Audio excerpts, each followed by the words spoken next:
Hello, everyone. Welcome to the English Leap podcast, where learning English feels as exciting as unwrapping a gift.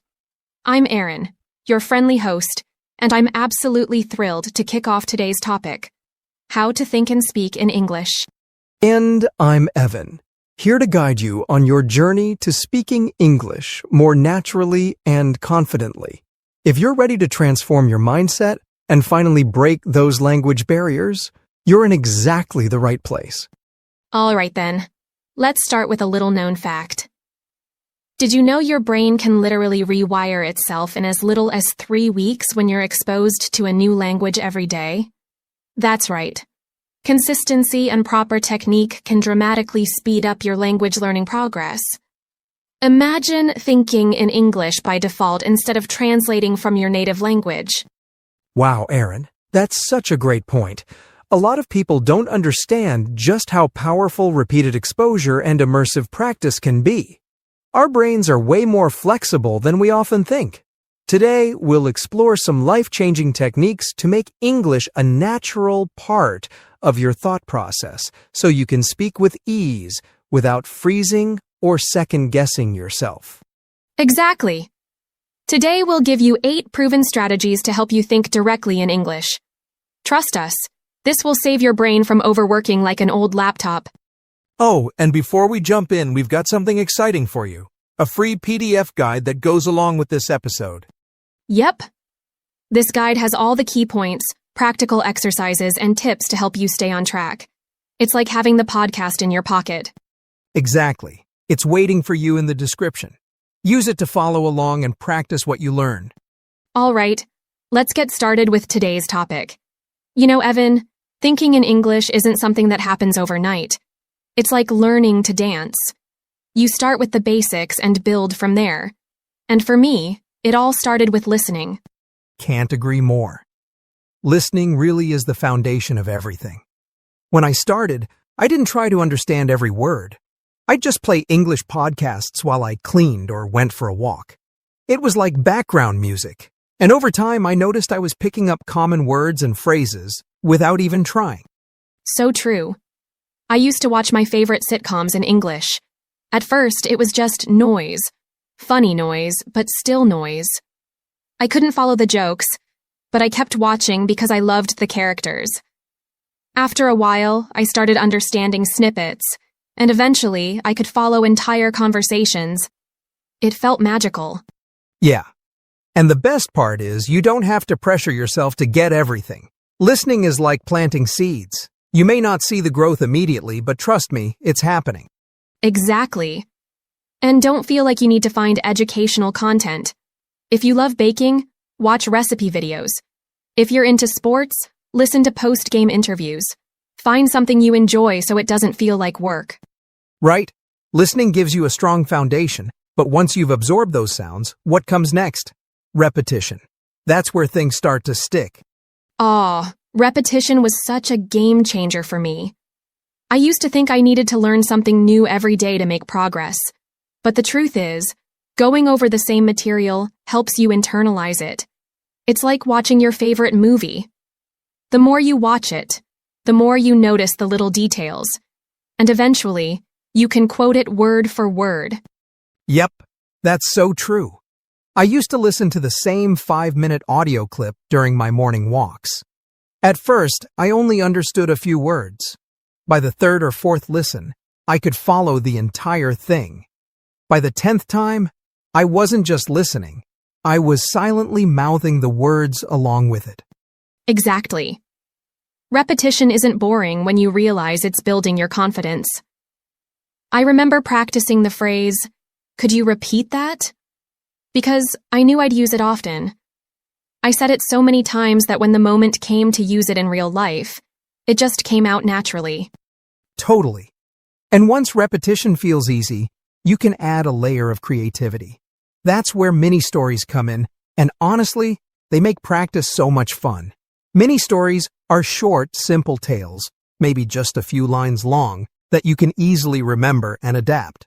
For example, Chris walked into a bakery on a rainy day. He bought a fresh loaf of bread. Suddenly, he slipped on a puddle at the entrance.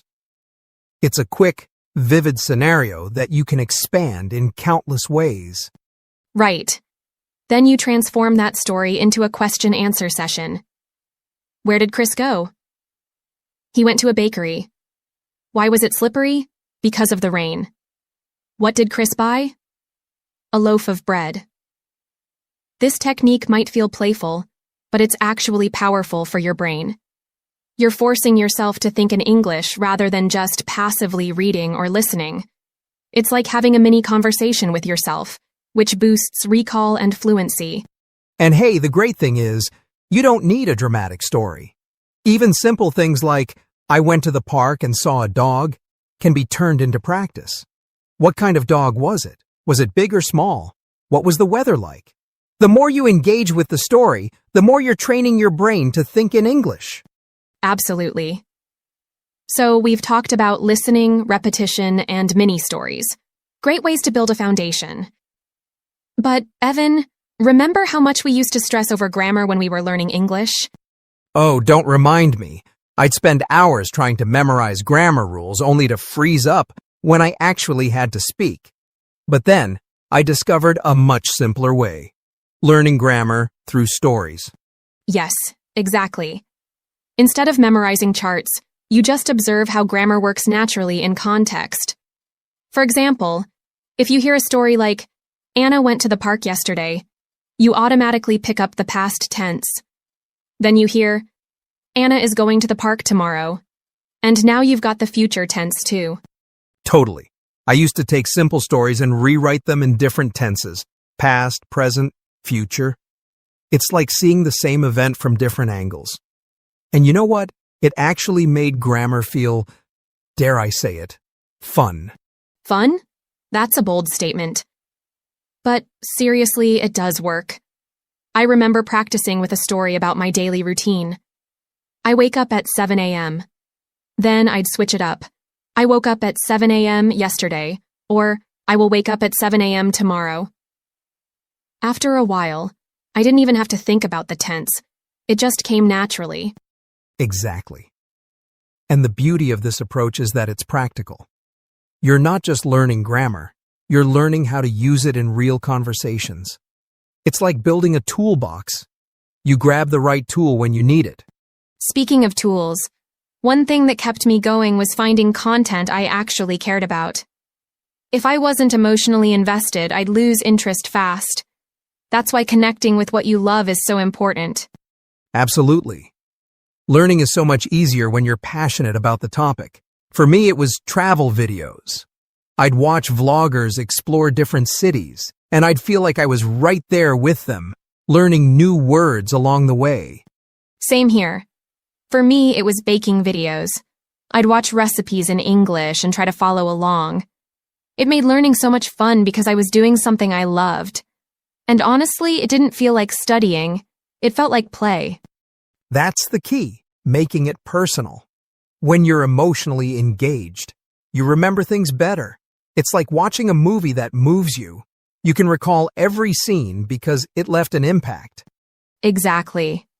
So whether it's sports, cooking, or even true crime, find something that excites you and dive in. The more you enjoy the process, the easier it becomes. And hey, when you're diving into content, don't just focus on individual words. Pay attention to how they're used in context. That's where the magic happens. Yep. Learning words in isolation is like trying to bake a cake with random ingredients. You have no idea how they all come together. But when you see a word in a sentence, it's like following a recipe. For example, I learned the phrase "on the same page" during a team meeting scene in a TV show. At first, I thought it had something to do with books. But when someone said, "Let's make sure we're on the same page about the project," I realized it meant being in agreement. Oh, I know exactly what you mean. I remember hearing "let the cat out of the bag" in a movie and thinking, what cat? What bag? But the context made it clear. It meant revealing a secret. Once I understood the situation, the phrase just clicked. And now I can use it naturally. Exactly. Context paints the full picture. It gives meaning to words. So instead of memorizing a list, focus on phrases and sentences. You'll not only remember the words, but also how to use them naturally. Totally. And once you start seeing how words and phrases work together, it's easier to stay motivated. That's where consistency comes in. Consistency is the secret sauce. You don't need to spend hours every day. Just 10 or 15 minutes can work wonders if you do it regularly. I used to listen to a podcast every morning while I got ready. It was such a small thing, but it added up. Same here. I'd read one English article a day, even if it was just a quick one. Those daily habits kept the language fresh in my mind. And over time, it felt less like studying and more like a routine. That's the beauty of habits. They're small but powerful. Whether it's watching a video, reading a paragraph, or practicing a phrase, doing it daily keeps you connected to the language. And once you've built that consistency, it's time to take the leap and start speaking. Even if it feels scary, it's the best way to grow. Oh, I remember how nervous I was the first time I spoke English in public. My heart was racing, and I kept thinking, what if I mess up? But then I realized something. Most people are just happy you're trying. They don't care if you make mistakes. Exactly. I started by talking to myself at home. I'd narrate my day. I'm making coffee. I'm going to the store. It felt silly, but it gave me the confidence to speak with others later. And once you're comfortable speaking to yourself, try practicing with a friend or a language partner. The more you do it, the less intimidating it feels. Mistakes are just part of the journey. And honestly, mistakes are proof that you're learning. Every time you step out of your comfort zone, you're one step closer to fluency. All right. That wraps up our discussion on how to think and speak in English without fear. But Evan, I think it's time we dig a little deeper into some of the key words we've mentioned today. Yep. Can't agree more.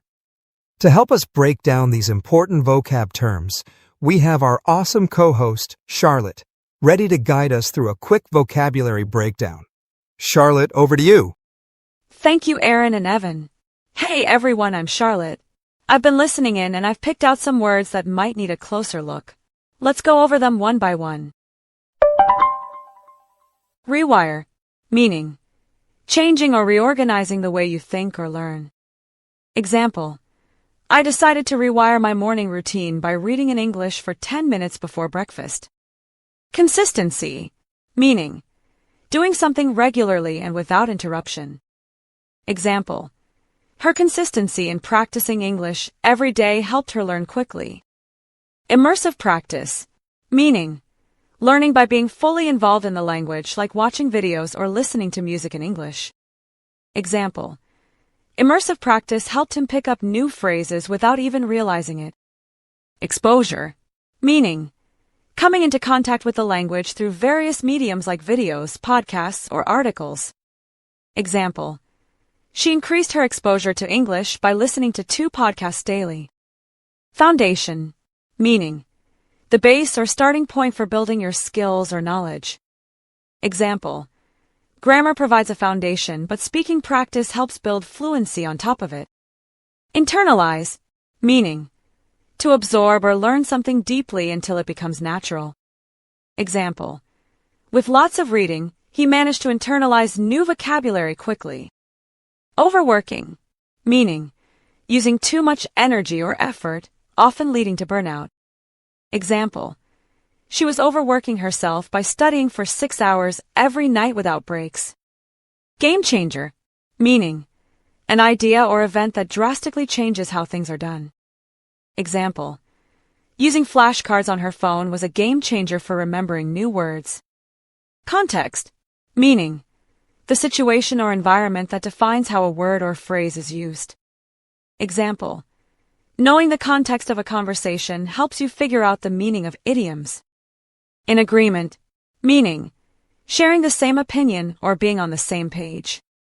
Example: my classmates and I were in agreement about the best time to study together. That's it for our vocabulary breakdown.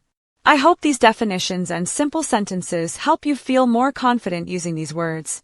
Now let's head back to Aaron and Evan. Thank you so much, Charlotte. Those examples were super clear. I love how you gave us simple sentences right away. It makes these words feel instantly usable. Yeah, that was really helpful. I'm sure our listeners now have a better grasp on the vocabulary we've been throwing around.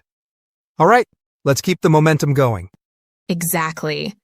Remember, it's not about being perfect. It's about progress. Take small steps every day and trust the process. Thanks for joining us on the English Leap podcast. Keep practicing, stay curious, and enjoy the journey. And don't forget to grab the free PDF guide. It's packed with everything we've discussed today. See you next time, and happy learning. Your progress doesn't end here. To continue advancing your English skills, click on the next video or explore the additional videos we've thoughtfully selected for you.